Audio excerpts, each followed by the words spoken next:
আগে ছোঁয়া সিরিয়ালের আজকের পর্বে দেখা যায় পরমার বাবা মা এসছে চ্যাটার্জি বাড়িতে তার শাশুড়ি মায়ের কাছে অনুমতি নিতে, যে এদের তো বিয়ের পর জোর খোলা হয়নি, যদি আমাদের বাড়িতে গিয়ে মেয়ে জামাই কটা দিন থাকতো তাহলে খুব ভালো হতো। শ্রীমন্তিনী দেবী বলে, অবশ্যই যাবেন, আপনারা বাড়ি বয়ে নেমন্তন্ন করতে এসছেন, এই সৌভাগ্য কি আরো সবার হয়? কারো কারো এই সৌভাগ্য তো হয়ই না।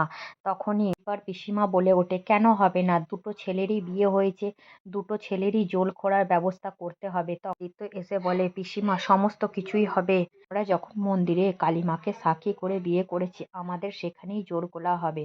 আমাদের কোনো বাসস্থান নেই তো কি হয়েছে, আমরা সেখানেই যাব, আপনি একদম চিন্তা করবেন না, আপনি সেখানেই ব্যবস্থা করুন, আমি কথা দিচ্ছি আমি সুদীপাকে নিয়ে যাব। তখনই তার দাদা স্বর্ণজিৎ বলে, আমাদেরও যদি ওই জোরটা ওই মন্দিরে খোলা হতো। তখনই পরমার মা বাবা বলে ওঠে যে, আমাদের মেয়ে তো অনাথ নয়, তাহলে তুমি কেন জামাই আমাদের বাড়ি যাবে না? অন্যদিকে কথা শুনে সীমান্তিনী দেবী খুব রেগে যায় আর বলে, আমার আদেশ তোমাকে মানতে হবে, তোমাকে নিশ্চয়ই পরমাকে নিয়ে পরমার বাপের বাড়িতে গিয়ে কদিন থেকে আসতে হবে এবং জোর খুলতে হবে।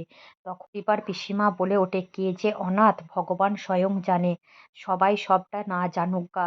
এই কথাটা বলা মাত্রই সুচিত্র বাবা রেগে গিয়ে বলে, আপনি আমাদের বাড়ির কাজের লোক, আপনার এত কথা বলা সাজে না, আপনি কি জন্য আমাদের কথার মাঝখানে কথা বলুন আমি বুঝতে পারি না। আদিত্য, তুই এটা ভুল করছিস, আমার কথাটা শোন, আমি তোর বাবা হয়ে কখনো খারাপ চাইতে পারি না, তুই এই অনাথ মেয়েটাকে বাড়ি থেকে কেন বের করে দিচ্ছিস? অন্যদিকে সীমন্তিনী দেবী তার ছেলেকে বলছে, এটা আমার কথা, আমি আমার বিয়াই বাড়িতে কথা দিয়ে ফেলেছি, তোমাকে যে করেই হোক সেখানে গিয়ে মান রক্ষা করতে হবে। এবং তার বিয়াই বিয়ানকে বলছে, হাত জোর করে আপনার কাছে অনুরোধ করছি, আপনারা যান, আমি মেয়ে জামাইকে পাঠিয়ে দেবো। তখনই তার ছেলে স্বর্ণজিৎকে বলে, তোমার কি পরমাকে পছন্দ নয়? পরমার মতন সৌভাগ্যবতী মেয়ে তুমি কোথায় পেতে? আমি তো তোমার পছন্দ অনুযায়ী এই মেয়েকে বউ করে নিয়ে এসেছি, যার একটা বংশ মর্যাদা আছে, অন্য হাড় হাবাদে ভিখারি মেয়েকে কিন্তু বাড়ির বউ করিনি।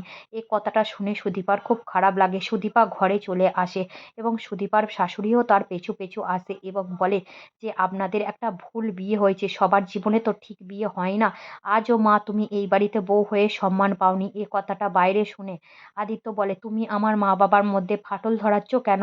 ওদের সম্পর্ক ঠিক আছে। তখন সুদীপা বলে, আমি সত্যি কথা বলেছি, ওদের সম্পর্ক ঠিক নেই, সেটা আপনিও বুঝতে পারেন, আপনার মাকে এতটা অপমানিত হতে হয়? পরমা এবং স্বর্ণজিৎ তার শ্বশুর বাড়িতে এসছে, পরমা তার নিজের বাড়িতে পা রেখে বলে যে, আমার খুব ভালো লাগছে, কতদিন পর এই বাড়িতে এলাম। তার মা আসা মাত্রই তার বাবাকে হাঁকছে, দেখো কে এসছে, আমাদের মেয়ে জামাই এসছে, আমাকে বরণ ডালাটা এগিয়ে দাও। আমি মেয়ে জামাইকে বরণ করে ঘরে তুলি। তারপরে ব্রাহ্মণ মশাই প্রস্তুত ছিলেন, তাদের জোর খোলার নিয়ম কারণ মেনে পালন করা হয় এবং জোর খোলা মাত্রই স্বর্ণজিৎ বলে ওঠে, এবার আমাকে মুক্তি দাও। তখন একথা শুনে পাড়া প্রতিবেশী বলে, তোর তো কোনো মন নেই পরমা তোর প্রতি। অন্যদিকে পরমা নিজের ঘরে এসে দেখে যে, আমার ঘরটা আজকে কতটা খাঁ খাঁ, আমার জীবনটা এই ঘরে কত রকম ছিল, রং লাল নীল হলুদে ভরে ছিল, আমার জীবনে সব কিছু ছিল, কিন্তু সব কিছু শেষ হয়ে গেল। জানো মা, আদিত্য আমার সাথে এমন ব্যবহার করে, আমি এটা ওর কাছ থেকে আশাই করতে পারি না। আমি আদিত্যর জন্য ওই বাড়িতে গিয়েছিলাম, তোমরা তো সবটাই জানো। এই কথাটা বলা মাত্রই দরজার বাইরে থেকে স্বর্ণজিৎ সব কথা শুনে ফেলে এবং স্বর্ণজিৎ ভাবে, বাবা মেয়ে মা মিলে আমাকে এরকমভাবে ঠকিয়েছে, আমার জীবনটা এরকমভাবে নষ্ট করেছে, আমার জীবন নিয়ে এরকমভাবে তো নাই খেলতে পারতো। আমি কি অপরাধ করেছি? আমার তো কোনো কিছু অপরাধ ছিল না।